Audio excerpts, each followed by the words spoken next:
Batu ini bagus. Sebaiknya saya bawa pulang. Di balik keindahan ungu gelap yang berkilau di dalam batu kecubung wulung, tersembunyi rahasia kuno yang diwariskan para leluhur. Konon, batu ini tidak hanya menyimpan kekuatan spiritual, tetapi juga jejak dari sebuah peristiwa besar yang mengubah nasib sebuah kerajaan tersembunyi. Ini batu apa ya? Anakku, jangan simpan batu itu, nanti kamu celaka. Mereka yang memiliki batu ini dikatakan mampu menyingkap tabir antara dunia nyata dan dunia gaib. Namun tak banyak yang mengetahui asal mula energi tersebut tercipta. Inilah kisah yang membuka kembali legenda yang telah lama terkubur. Kamu sebagai orang yang dipilih oleh batu itu, anakku. Iya, kek.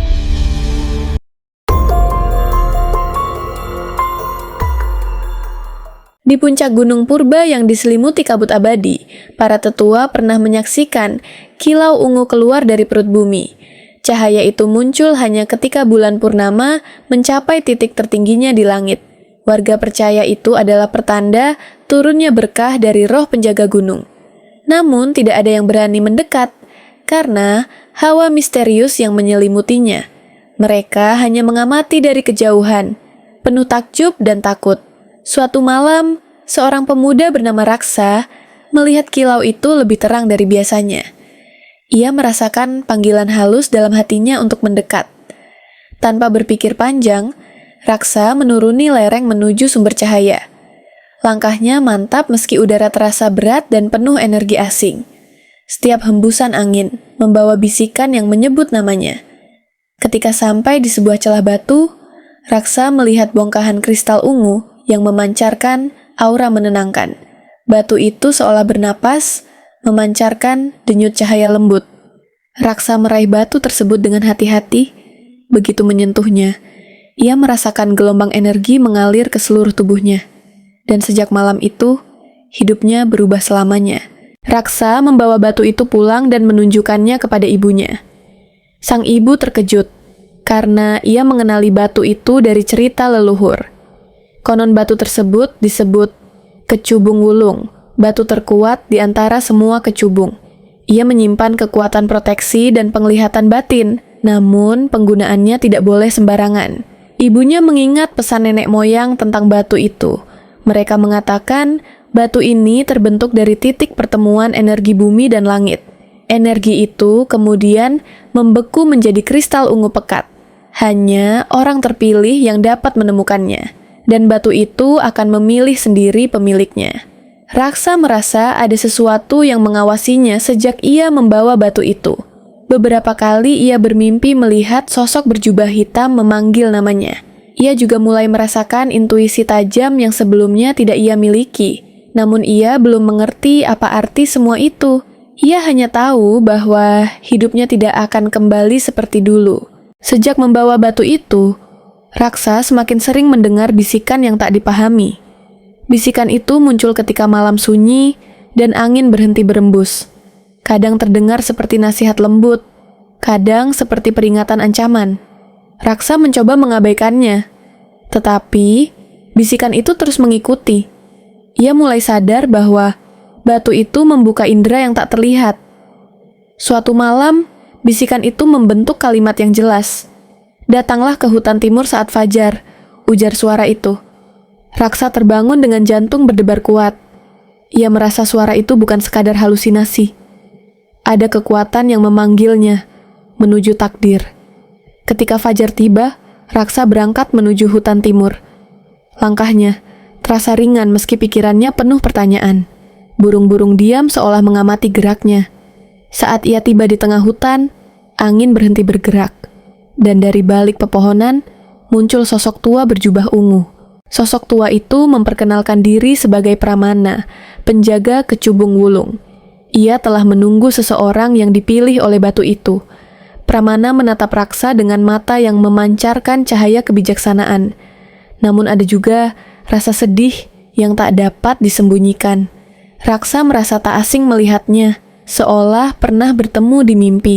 Pramana menjelaskan bahwa kecubung wulung bukan sekadar batu. Ia adalah wadah energi alam yang dapat memberi perlindungan. Namun dalam keadaan tertentu, ia bisa menjadi pintu ke dunia lain. Banyak yang menginginkannya untuk tujuan gelap. Karena itulah, batu ini harus dijaga oleh orang yang berhati murni. Raksa mendengarkan dengan campuran kagum dan takut. Pramana kemudian menanyakan apakah Raksa siap menerima takdirnya. Pertanyaan itu membuat Raksa terdiam beberapa saat. Namun, ia teringat suara-suara yang memanggilnya selama ini. Akhirnya, ia menjawab bahwa ia siap memikul amanah tersebut. Pramana membimbing Raksa ke sebuah gua tersembunyi di lereng hutan. Gua itu dipenuhi ukiran kuno yang memancarkan cahaya samar. Di tengah gua terdapat altar batu tempat energi ungu berputar lembut. Raksa merasakan tubuhnya bergetar ketika mendekat. Energi itu seolah mengenal keberadaannya. Pramana menjelaskan bahwa energi ungu berasal dari inti bumi purba. Energi itu tersaring oleh lapisan batuan dan titik sakral bumi. Saat bertemu dengan cahaya langit, ia bertransformasi menjadi kecubung. Warna wulung adalah tingkat tertinggi dari transformasi itu.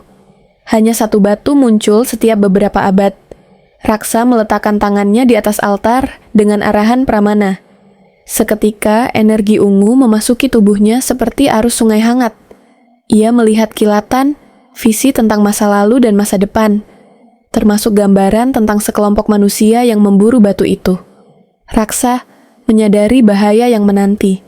Dalam visinya, Raksa melihat 3 sosok bertudung gelap. Mereka bergerak cepat dan tak meninggalkan jejak.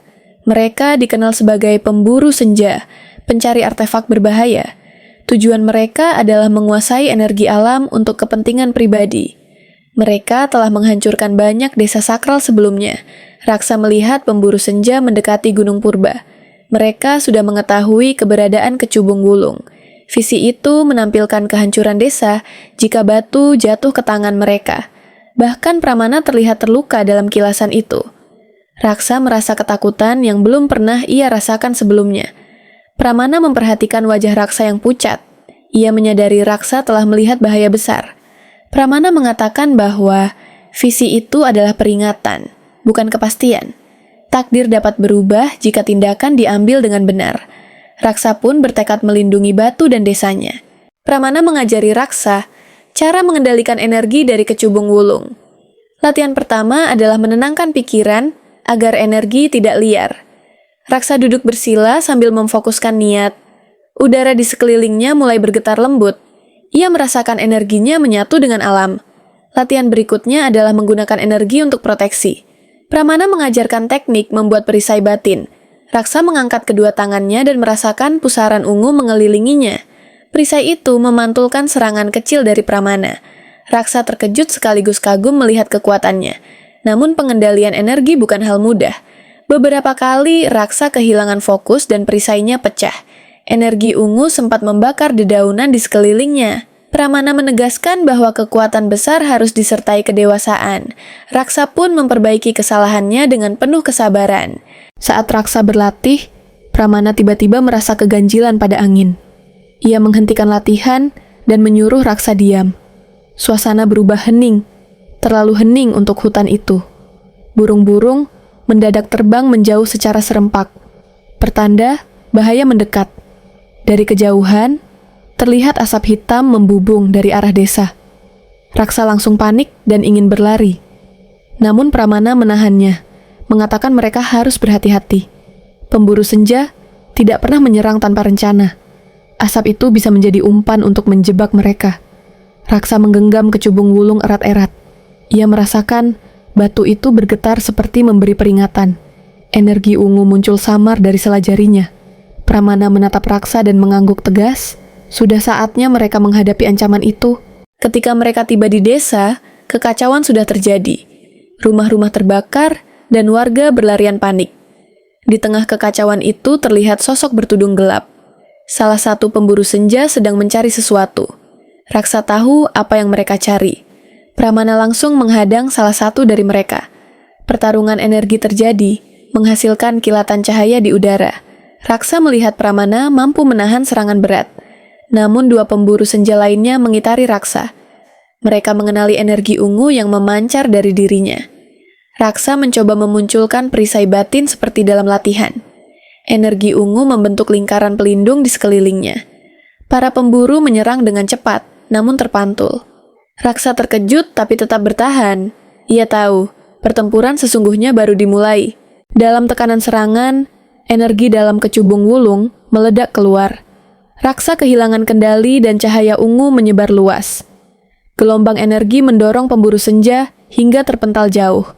Namun desa turut terkena imbas ledakan itu. Beberapa bangunan roboh akibat getarannya. Raksa merasa bersalah karena tak mampu mengendalikan kekuatannya. Pramana mendekatinya dengan langkah lemah. Ia mengatakan bahwa kekuatan besar memang menuntut waktu untuk dikuasai. Hal yang penting adalah niat Raksa tetap murni. Tanpa itu, energi batu bisa menjadi bumerang mematikan. Pemburu senja mundur untuk sementara, namun ancaman belum hilang.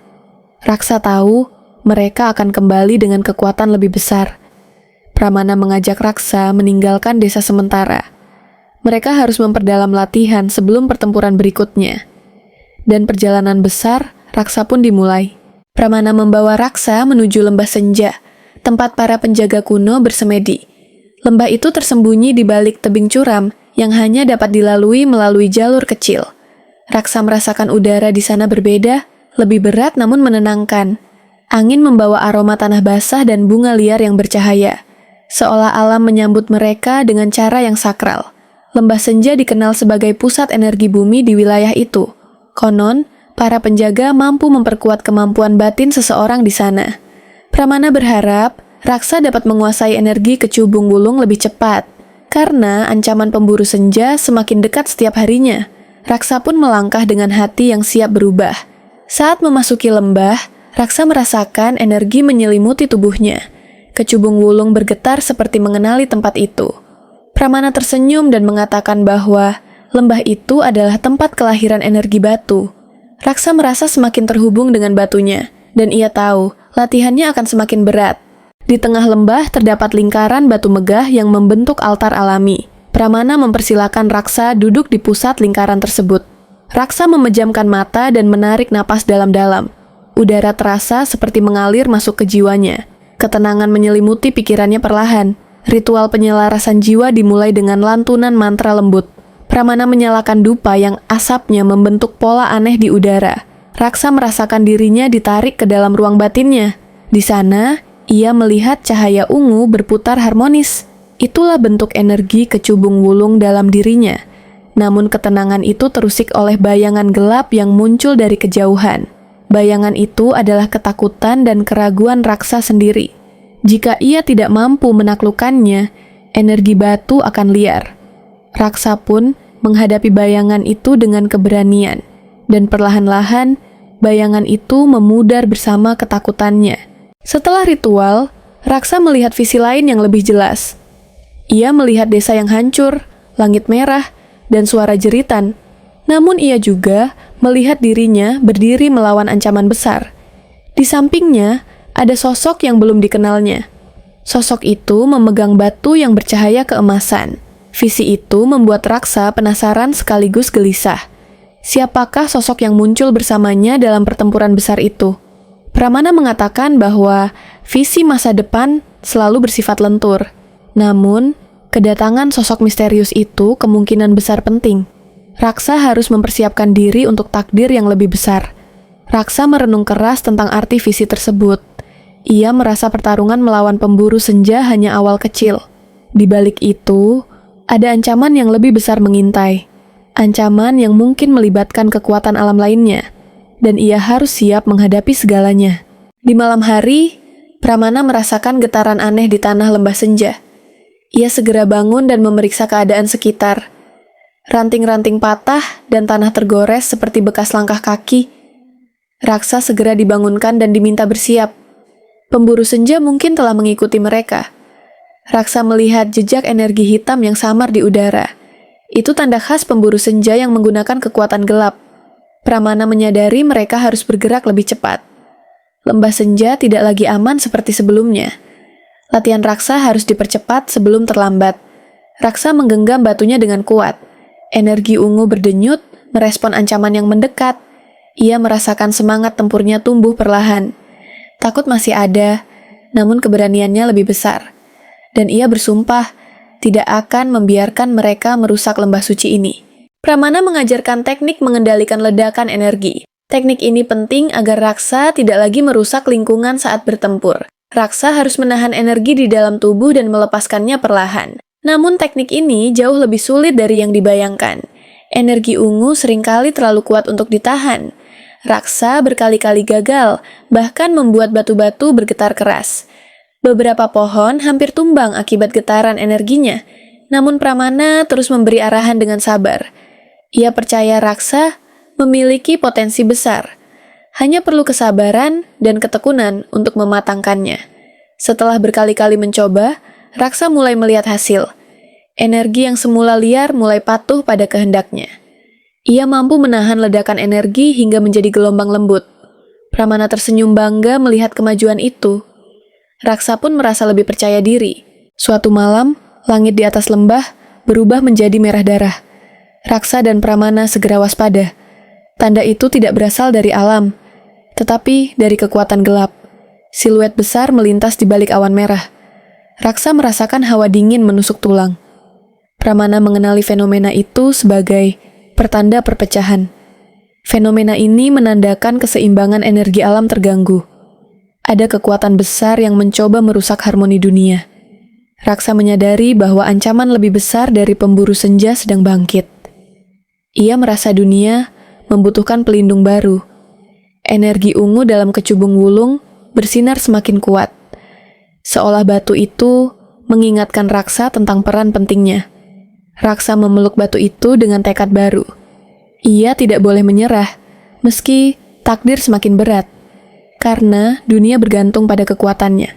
Pramana membawa Raksa ke perpustakaan batu tersembunyi di lembah. Di sana terdapat prasasti-prasasti tua mengenai artefak kuno. Salah satunya adalah batu surya keemasan yang muncul dalam visi Raksa. Prasasti menjelaskan bahwa batu itu adalah pasangan alami kecubung wulung. Ketika keduanya bersatu, keseimbangan dunia bisa dipulihkan. Raksa membaca setiap ukiran prasasti dengan penuh perhatian. Ada legenda tentang pemilik batu surya yang hilang ratusan tahun lalu. Energinya tersebar dan menunggu reinkarnasi pemiliknya. Pramana menduga sosok yang muncul dalam visi Raksa adalah pewaris batu itu. Mereka harus menemukannya sebelum kekuatan gelap melakukannya. Raksa merasakan harapan baru dalam hatinya. Ia tidak harus menghadapi ancaman sendirian. Seseorang akan muncul dan menjadi sekutunya. Namun ia harus bergerak cepat mencari petunjuknya. Karena waktu semakin menipis.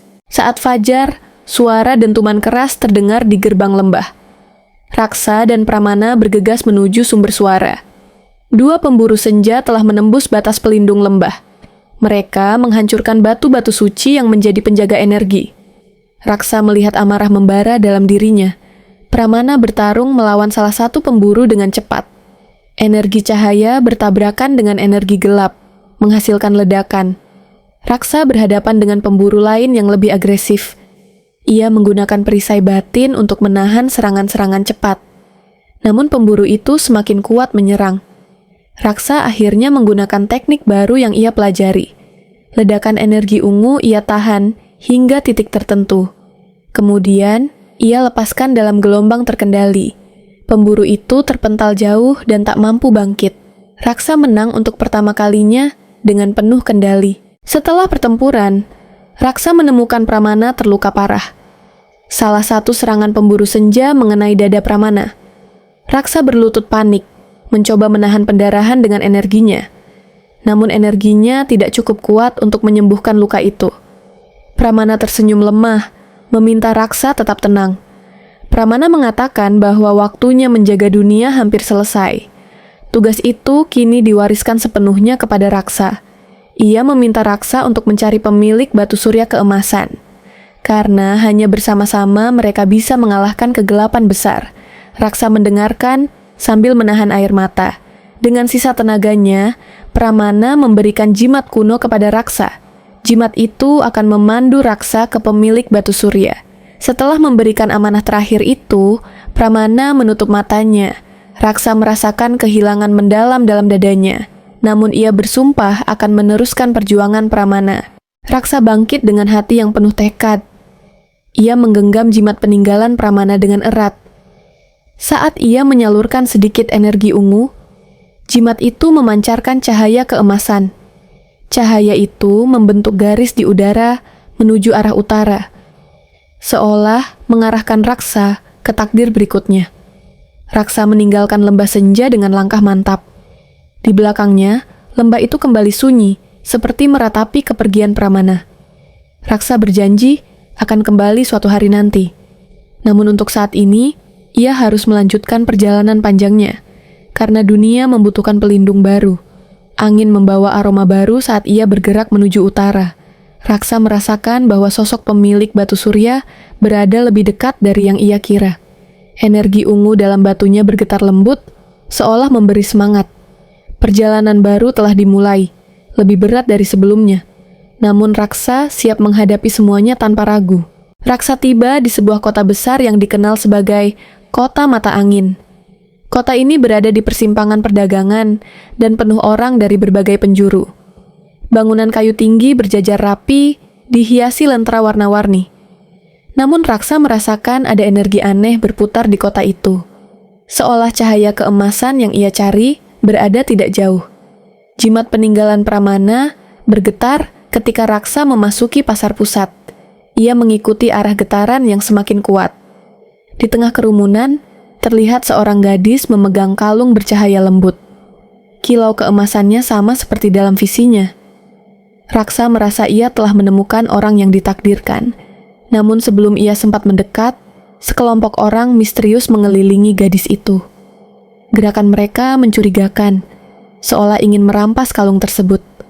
Raksa segera mempersiapkan diri untuk bertindak. Energi ungu mulai memancar dari telapak tangannya. Pertanda pertempuran baru akan dimulai. Raksa menerobos kerumunan dan menghadang para pengacau. Sebuah ledakan energi kecil membuat mereka terpental mundur. Gadis pemilik kalung itu terkejut melihat Raksa berdiri di depannya.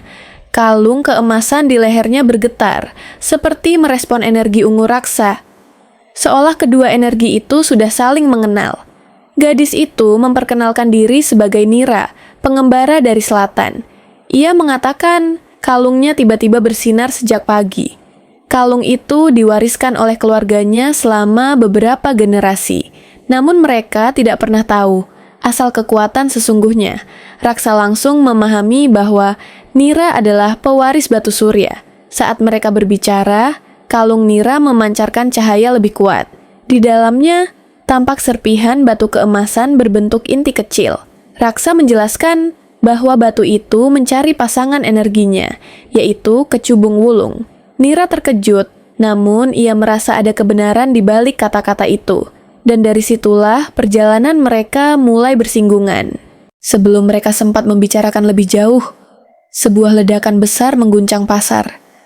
Asap hitam membumbung, dan orang-orang berlari ketakutan. Dua sosok bertudung gelap muncul dari balik reruntuhan.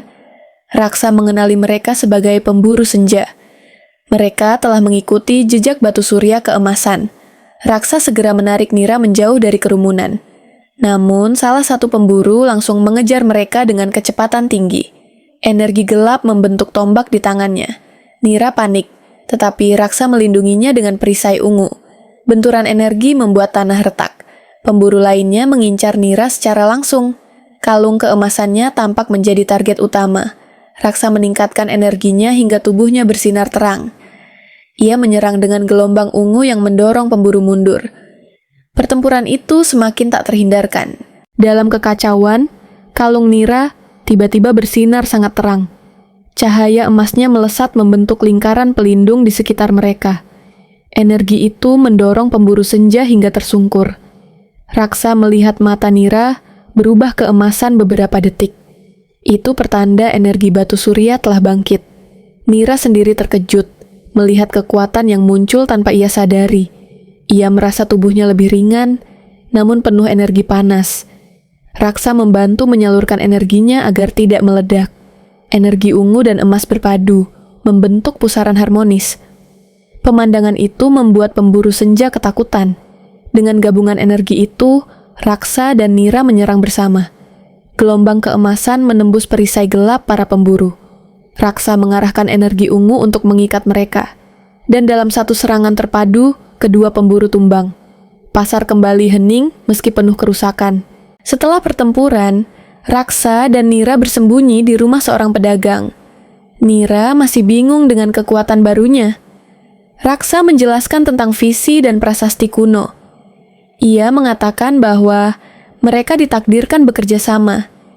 Nira mendengarkan dengan hati berdebar. Meskipun takut, Nira merasa kalungnya memilih untuk percaya pada Raksa. Ia merasakan energi Raksa menenangkan kekuatan dalam dirinya. Keduanya menyadari bahwa takdir mereka saling terkait. Jika mereka tidak bersatu, dunia bisa hancur oleh kegelapan. Nira akhirnya sepakat menemani Raksa dalam perjalanan berikutnya. Raksa merasa lega dengan keputusan itu. Ia tidak lagi harus menghadapi ancaman sendirian. Energi kecubung dan batu surya kini bersatu dalam satu tujuan. Namun mereka harus segera pergi sebelum pemburu senja lainnya datang. Petualangan mereka baru saja dimulai. Raksa dan Nira meninggalkan kota mata angin menuju dataran tinggi utara. Pramana pernah berkata bahwa kegelapan besar bersemayam di sana. Nira merasakan hawa dingin semakin tajam setiap kali mereka mendekat. Cahaya matahari tampak redup meski tidak ada awan, seolah alam mengantisipasi sesuatu yang buruk. Dalam perjalanan, mereka menemukan desa-desa yang ditinggalkan, ditandai luka-luka gelap pada tanah dan pepohonan. Itu adalah tanda bahwa energi kegelapan telah merayap ke wilayah itu. Nira merasa kalungnya bergetar, seperti memperingatkan mereka. Raksa memperkuat perisai batinnya. Di salah satu desa, mereka menemukan simbol besar berwarna hitam. Simbol itu menggambarkan mata tanpa pupil, lambang raja kegelapan. Raksa pernah membacanya di salah satu prasasti kuno.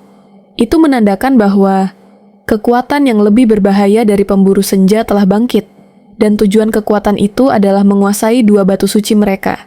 Raksa dan Nira akhirnya melihat benteng besar di kejauhan. Benteng itu seperti pulau hitam di tengah laut kabut pekat. Awan hitam berputar di atasnya tanpa henti. Nira merasakan hawa dingin menusuk hingga tulang. Raksa tahu mereka sudah semakin dekat ke sumber kegelapan. Di sekitar benteng, pasukan bayangan berkeliaran. Wujud mereka samar, namun penuh kekuatan gelap. Raksa dan Nira bersembunyi di balik batu besar sambil mengamati. Mereka harus menemukan cara masuk tanpa diketahui. Kalung Nira bersinar pelan, seperti memberi petunjuk. Raksa memutuskan untuk mengikuti cahaya dari kalung itu. Cahaya mengarah ke celah kecil di bagian belakang benteng. Jalan itu sempit namun cukup aman dari pengawasan musuh. Mereka memasuki celah tersebut dengan napas tertahan. Pertarungan besar sudah menunggu di dalam. Celah itu membawa mereka ke sebuah aula luas tanpa cahaya. Kegelapan di sana sangat pekat, hingga udara terasa berat. Raksa menyalakan energi ungu untuk memberi penerangan. Kilau itu menyingkap ukiran-ukiran kuno di dinding. Ukiran itu menggambarkan pertarungan para penjaga masa lalu. Di tengah aula terdapat kristal hitam besar. Kristal itu memancarkan energi yang menekan dada Raksa dan Nira. Nira merasakan batu surya di kalungnya bergetar kuat. Energi keemasan mencoba menahan tekanan hitam itu.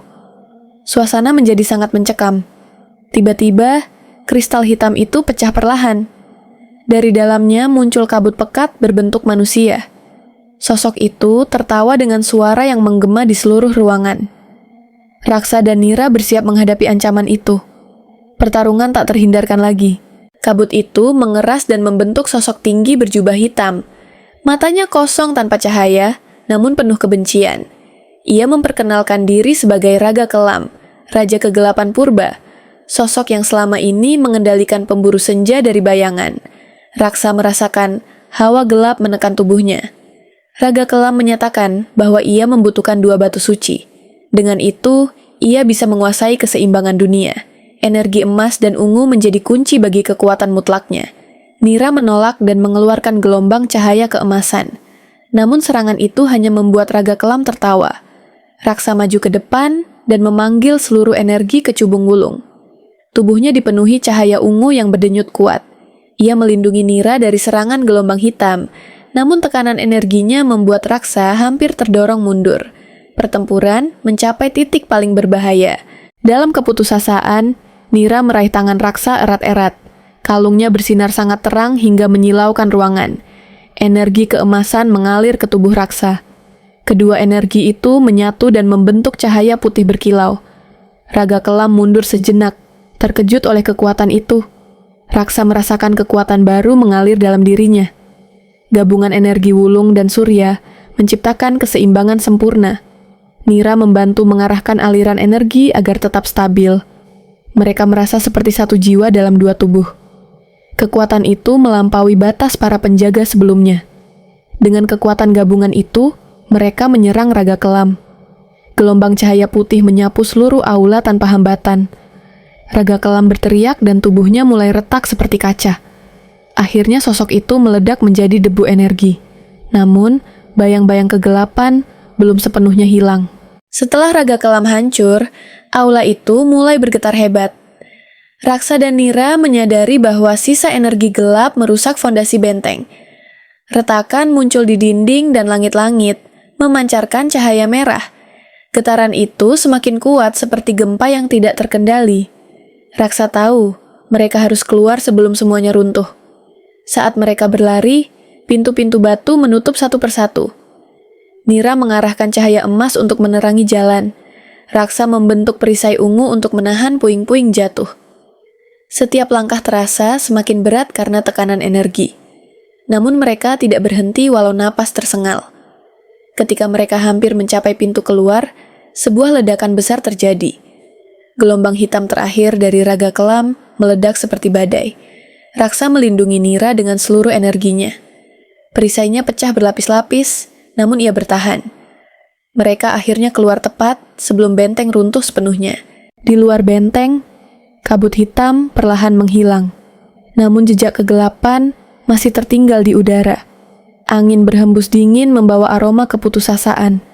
Raksa merasakan energi gelap masih mengintai dari kejauhan. Itu menandakan Raga Kelam belum musnah sepenuhnya.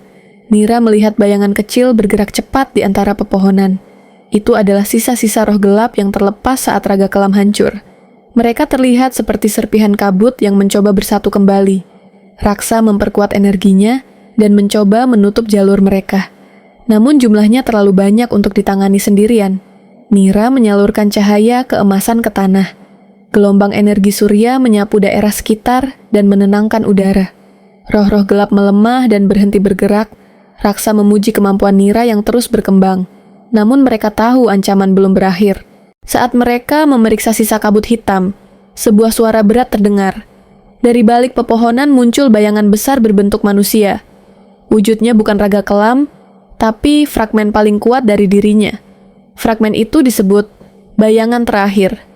Sosok itu menatap Raksa dan Nira dengan kebencian murni. Bayangan terakhir menyerang tanpa peringatan. Serangannya jauh lebih cepat dari pemburu senja manapun. Raksa menahan serangan pertama, namun tubuhnya terdorong mundur. Nira memancarkan cahaya emas untuk menahan gelombang gelap.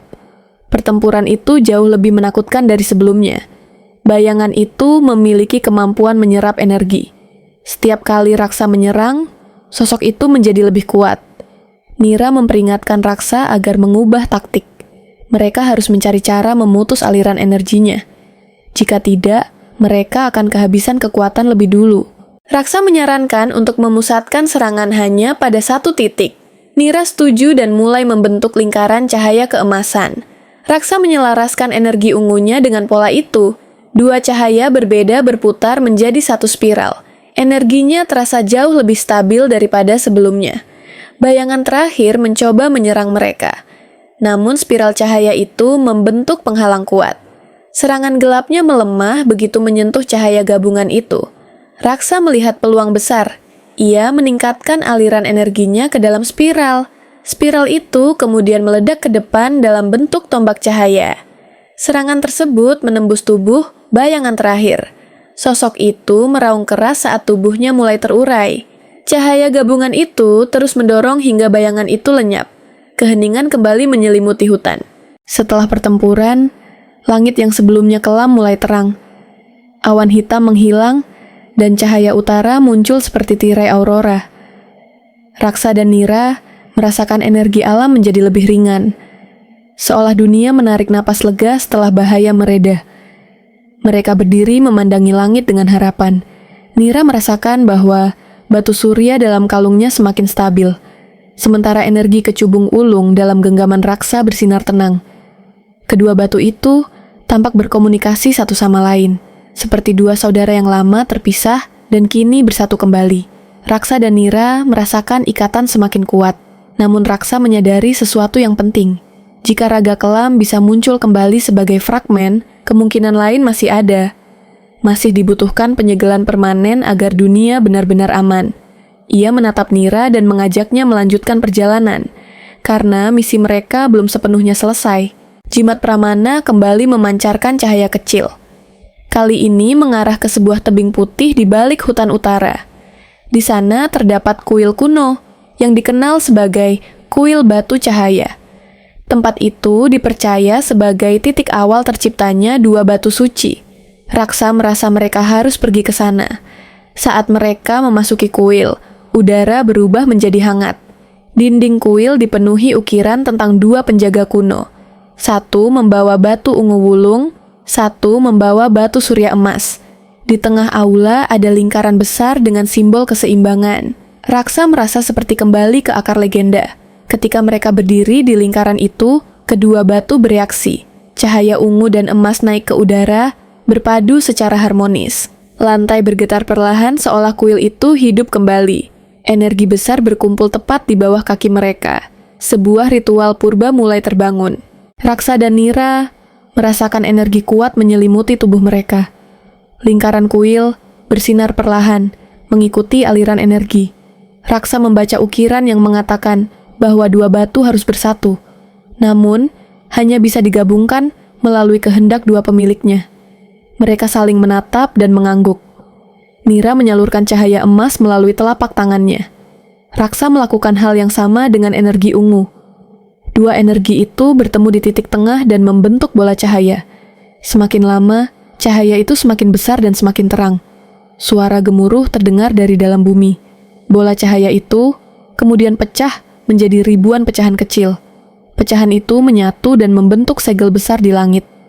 Segel itu menyebar ke seluruh penjuru dunia. Energi gelap tersisa pun lenyap seakan tertelan cahaya. Ritual penyegelan akhirnya berhasil. Setelah segel menghilang, dunia terasa lebih damai. Burung-burung kembali berkicau, dan angin berembus lembut. Awan cerah kembali menutupi langit utara. Raksa dan Nira merasakan beban berat terangkat dari bahu mereka. Mereka tahu kegelapan besar telah berakhir. Dua batu suci kini tidak lagi liar. Kecubung wulung menjadi lebih lembut dan stabil. Sementara batu surya Nira bersinar hangat tanpa tekanan. Keduanya kini tidak lagi saling mencari, tetapi hidup dalam harmoni. Raksa dan Nira merasa lebih dekat dengan takdir mereka. Namun kuil memberi mereka pesan terakhir. Ukiran pada dinding menunjukkan bahwa keseimbangan harus dijaga. Selama dunia hidup, kegelapan dan cahaya akan terus ada. Tugas penjaga tak pernah berakhir sepenuhnya. Raksa dan Nira menerima tanggung jawab itu dengan hati lapang. Raksa mengajak Nira kembali ke lembah senja. Ia ingin memberi penghormatan kepada Pramana, gurunya. Lembah itu kini jauh lebih terang dari sebelumnya. Energi alamnya mengalir dengan damai tanpa tekanan. Mereka berjalan melewati pohon-pohon yang kembali hijau. Raksa menaburkan bunga di tempat Pramana beristirahat. Ia berterima kasih atas bimbingan yang diberikan. Nira menundukkan kepala, menghormati sosok yang belum pernah ia temui. Energi lembah bergetar lembut seolah menyambut mereka. Raksa merasa gurunya tersenyum dari alam lain. Saat duduk di tepi lembah, Nira menatap langit biru jernih. Ia mengatakan bahwa dunia terasa berbeda sejak segel dibuat. Raksa setuju, namun ia juga merasa petualangan baru menunggu. Keduanya tersenyum sambil merasakan angin lembut menyapa. Hari itu, mereka memutuskan untuk terus melindungi dunia bersama. Tahun-tahun berikutnya, nama Raksa dan Nira mulai dikenal. Mereka disebut sebagai penjaga cahaya, pelindung dua energi dunia. Legenda mereka diceritakan dari desa hingga kota besar. Anak-anak tumbuh dengan kisah keberanian mereka. dan dunia hidup dalam kedamaian yang lama dinantikan. Raksa menjaga batu kecubung wulung sebagai simbol kebijaksanaan. Nira menjaga batu surya sebagai simbol harapan. Keduanya menjadi pasangan penjaga yang tak terpisahkan. Mereka mengajarkan generasi baru tentang harmoni dan keberanian. Nilai yang diwariskan Pramana tetap hidup. Meski ancaman kegelapan mungkin muncul lagi suatu hari, Raksa dan Nira siap menghadapi apapun yang datang. Dua cahaya berbeda namun selaras, melindungi dunia tanpa henti. Legenda mereka ditulis dalam langit dan bumi, dan batu kecubung wulung tetap bersinar sebagai lambang keseimbangan abadi.